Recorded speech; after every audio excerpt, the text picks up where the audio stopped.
Guys, আমি শিপ্পা আর আজ আমি প্রথমবার চিকেন রান্না করব, তাও আবার কারো কোনো হেল্প ছাড়াই। সো এর আগেও আমি অনেক কিছু রান্না করেছি, বাট চিকেন রান্না করার সাহস আমার কখনো হয়নি। তো ফাইনালি আমি সিদ্ধান্ত নিয়েছি চিকেন আজ আমি রান্না করেই ছাড়বো, তাতে পুড়ে যাক, নুন ঝাল যাই বেশি হয়ে যাক, আমি আর চিকেন রান্না করবই। তো প্রথমেই আলু, পেঁয়াজ, টমেটো কেটে নিয়েছি। তারপর কড়াইয়ের মধ্যে তেল দিয়ে আলু ভেজে নিতে হবে।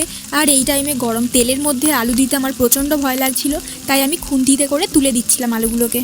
তারপরে পেঁয়াজ, আদা রসুন বাটা, ঝাল গুঁড়ো, হলুদ গুঁড়ো, টমেটো সব কিছু স্টেপ বাই স্টেপ কড়াইয়ের মধ্যে দিয়ে ভালো করে মশলাটা কষিয়ে নিয়েছি। তারপরে মশলার মধ্যে চিকেনটা দিয়ে ভালো করে কষিয়ে নেওয়ার পর তার মধ্যে ভেজে রাখা আলু দিয়ে জল দিয়ে চাপা দিয়ে দিলে হয়ে গেল আমাদের রেডি চিকেন বা মাংস।